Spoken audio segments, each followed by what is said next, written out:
देवं नमस्कृतं लोकालोके प्रकाशकं त्रिलोक्यं भुवनार्थं ज्योति ओंकारं च विन्दते। बोलिए पंचपरमेष्ठी भगवान की, 24 तीर्थंकर भगवान की, जिनवाणी मातेश्वरी की, सद्गुरु तारण तरण मंडाचार्य महाराज की, शुद्धात्म देव की। सरस्वती सरस्वती दिष्टम कमलासने कंठे स्थितम वम्यं श्रियं शुद्धं तीर्थं प्रतिपूर्णितम। क्या कह रहे हैं? सरस्वती सरस्वती दिष्टम, सरस्वती को, जिनवाणी को शाश्वत देखो। जिनवाणी शाश्वत है और वह कहाँ स्थित है? कमलासने कंठ स्थित है ना। यह कंठ कमल आसन पर स्थित है। ओमयं श्रियं शुद्धं तीर्थं प्रतिपूर्णितम। ओमकारमयी, हिरण्यकारमयी, श्रृंगारमयी, ऐसे तीर्थ से शुद्ध है, परिपूर्ण है जिनवाणी। सरस्वती को, जिनवाणी को शाश्वत देखो। जिनवाणी शाश्वत है। ये जिनवाणी के दो भेद हैं, द्रव्य शुद्ध और भासुद्ध, है ना। तो जो द्रव्य शुद्ध है वो द्रव्य शुद्ध तो भगवान महावीर स्वामी के कितने वर्ष बाद? 183 वर्ष बाद लिखा गया। द्रव्य शुद्ध की रचना हुई, लेकिन भाव सत्व क्या है? अनादिकाल से है ना, शाश्वत है ना, वो तो शाश्वत ही ना। अतः जिनवाणी शाश्वत है, सदा रहती है। और कंठ कमल आसन पर स्थित पर पढ़ते ना जिनवाणी के साथ, कंठ कमल आसन पर शोभित बुद्धि प्रकाशित होती है, पावन ज्ञानमयी श्रुति गंगा सदा हृदय में, शुद्ध भाव श्रुतिमय जिनवाणी मुक्ति का आधार है, स्वानुभूति सच्ची जिनवाणी का।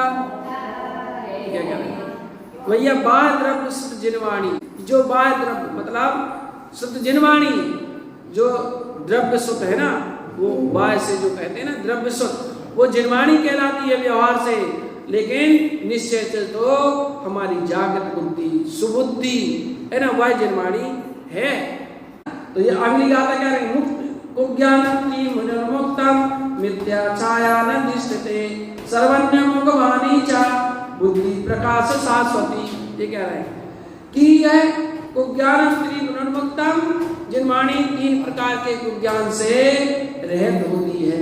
3 प्रकार का कुज्ञान कौन सा है?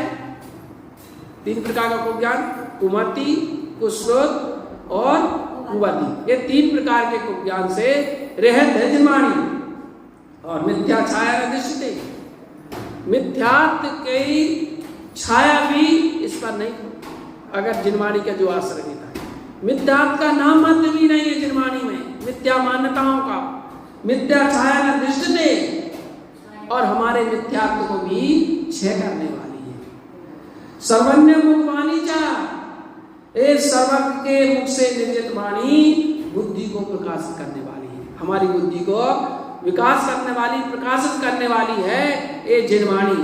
क्योंकि जो स्वाध्याय करते हैं, जिनवाणी का चिंतन करते हैं, उसकी ज्ञान चेतना का विकास होता है, विकसित होती है ज्ञान चेतना। इसलिए स्वाध्याय बहुत जरूरी है। बुद्धि को प्रकाशित करने वाली होती है जिनवाणी, और जो है कुज्ञान से मुक्त करने वाली होती है, क्योंकि कुज्ञान से रहते हो, और मिथ्यात्व का क्षय करने वाली होती है। ऐसी जिनवाणी माता होती है। अपन जिनवाणी स्थिति बढ़ती ना, मिथ्यात्व में नाश देखो, ज्ञान के प्रकाश देखो। क्या?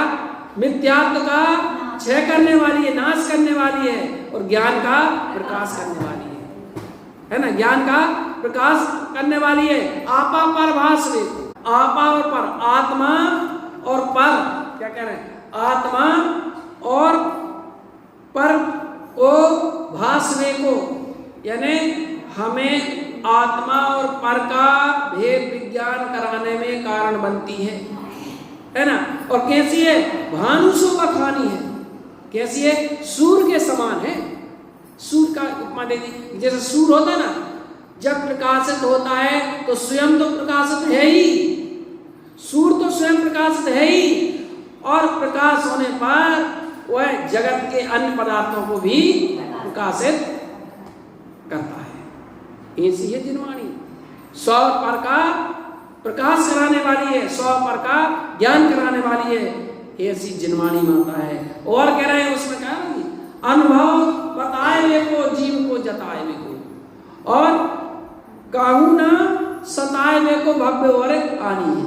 क्या करें, अनुभव बताए वे को, जीव को जताए वे को, कि अनुभव को बताने वाली है कि भाई ऐसा अनुभव करो अपने आत्म स्वभाव का। जीव को जताए वे को, जीव को सचेत करने वाली, और काहू न सताए वे को, जीव को जताती है, ये सचेत करती है कि भाई देखो किसी जीव को सताना नहीं चाहिए, हिंसा नहीं करना चाहिए, जहां तहां तार वे को, क्या है, और पार के उतार वे को, सुख विस्तार वे को, यही जिनवाणी है। क्या कह रहे हैं यहाँ कि भाई ये इसका जो कोई शरण लेता है, इसका जो कोई स्वाध्याय करता है तो संसार से पार लगाने वाली है जिनवाणी।